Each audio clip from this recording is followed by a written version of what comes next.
All right. Good evening, Carole. Just first off, thank you so much for your time here this evening. And I wanted to start this conversation in front of everybody here with a quote that you had ahead of the 1974 season that I think is just perfect. You said, women's basketball at Drake will not be dainty. It will be a run and gun offense coupled with a full court pressing defense to fit the aggressive mood of its athletes. First off, how did you conceptualize that mindset, that approach to play 50 years ago? Well, it's an interesting question. I don't remember the quote, of course. And thank you for having me. And I'm so happy that Drake is celebrating the women who played basketball there. The Title IX and Dr. Ione Shattuck and a women's club team are the reason that Drake got to start basketball in 1974. It was Title IX was, of course, set up to allow women to be in sports, and Dr. Shattuck pushed the issue, and the women's club team, who I know you've talked with some of them, they pushed it as well. So it was easy to talk about being aggressive on the floor because it was an aggressive move to go ahead and institute women's basketball at Drake University. That style of play has held true for 50 years at Drake, which is remarkable.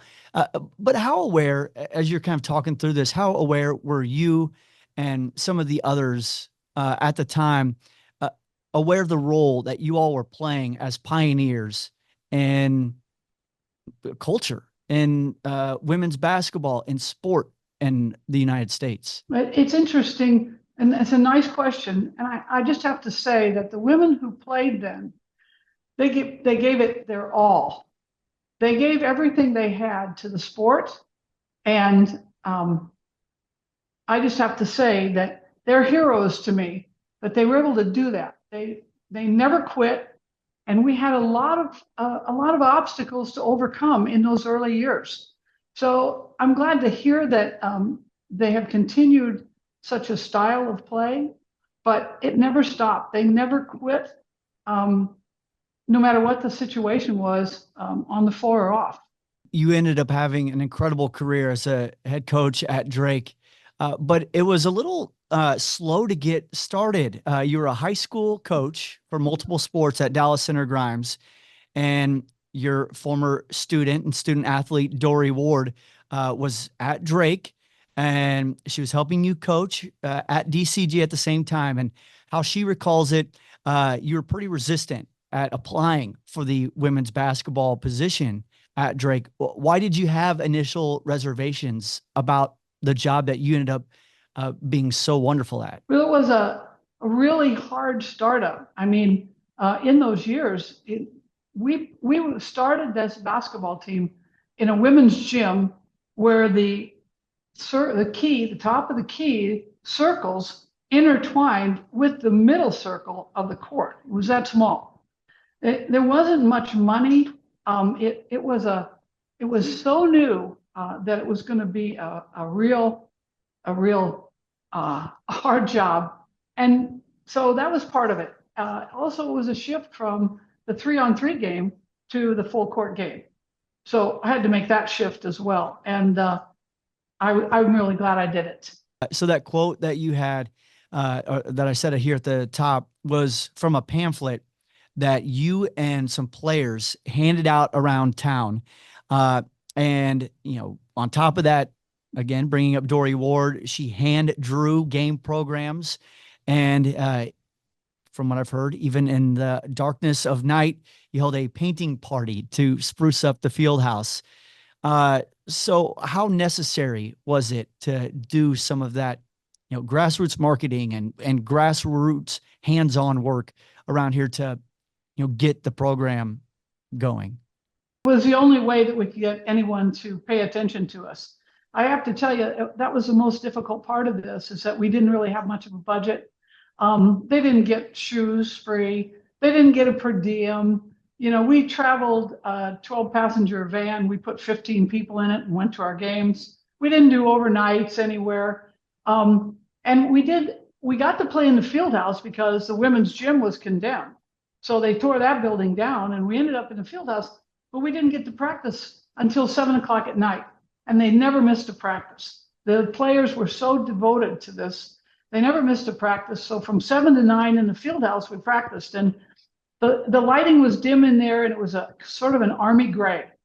And it didn't give you any pep or, so we found someone who would donate the paint, and the women's basketball team, the women's track team, the women's volleyball team, the men's track team, we all met about 10 o'clock at night, and we painted till 8 in the morning, and we painted it blue and white. And it really helped kind of lift our spirits as well. So that painting, it was important for all of us that were using that field house to feel like we were having some skin in the game to make that a better place to play. It sounds like a lot of the stories from what you're sharing and from what I've heard over the last few weeks, a lot of the stories happened, outside of the game action. One story that really stands out to me is one that Laura Leonard tells about a trip down to Carbondale in the semifinals of the Gateway Conference Championship tournament. You win in the semifinals on a buzzer beater, then you win the championship game, and she told me to ask you, but apparently there was a pretty good party that night. Would you care to comment on the party that happened in Carbondale? I'm glad it was a great memory for Laura. I don't even remember it. I was in my 20s at the time.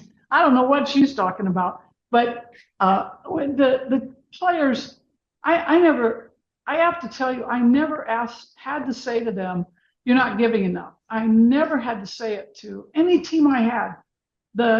Some of the men that were supporting us in a cheering group started a chant, "Blood makes the court shine." And they used to chant that to us. They were just such a strong group of committed athletes that I never had to egg them on. I got to tell you one thing. One night we were excited. We were going to get to play at Vets Auditorium after the men. So that was a big deal to us because men were playing at Vets and we were in the field house. And when we took the floor, thousands of people left. It just broke my heart. There were a few hundred people in the stands, and I felt so terrible about it. I didn't think about that they would leave. I thought we'd get this, but they left. And my players, they didn't miss a beat. They won that ball game. They pushed. They were great, and they never let things like that stop them. I just have to say, it was just such a group to work with. I really believe this when I think about it, Michael. They built the foundation for all these women's sports that are now, and for Caitlin Clark. She just sort of busted through everything. And I just think that without these teams and without the dedication around the country to make women's basketball happen, we just wouldn't be where we are today. And I have to give credit where credit is due, but I don't know about the party. I just have to say, I can't remember the party at all. Kind of with this game coming up tomorrow at the Knapp Center, Iowa and Drake, there have been some great games played over the last 50 years. And the first game for Drake was against Iowa. What do you remember about what it took to get to that moment and then finally playing in a rivalry, in-state game, and then getting the win in that first ever game for Drake? We always wanted to beat Iowa, and we mostly always did. When we painted the field house, Michael, Vivian Stringer was hired then. And I remember during her press conference, Bruce Mason and Jody Busing and I, coaches, we were upstairs in the field house laying tile in the women's bathroom. And we listened to the press conference, but we were busy doing things at Drake to try to push that program forward.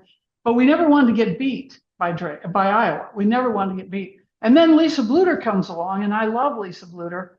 And she coaches at Drake, and then she goes to Iowa. And I just have to, she's another hero. If you look at the decades that Lisa put in, Lisa had the knowledge.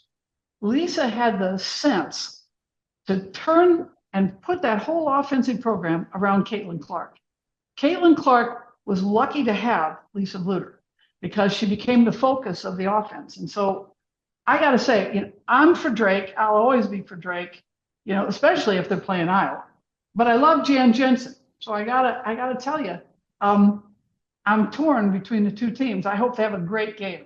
I think there are a lot of people that feel the same way that you do here in the audience tonight. All right, final thing for you here. What advice do you have for the future generations of women's basketball that can take the baton and move this game forward?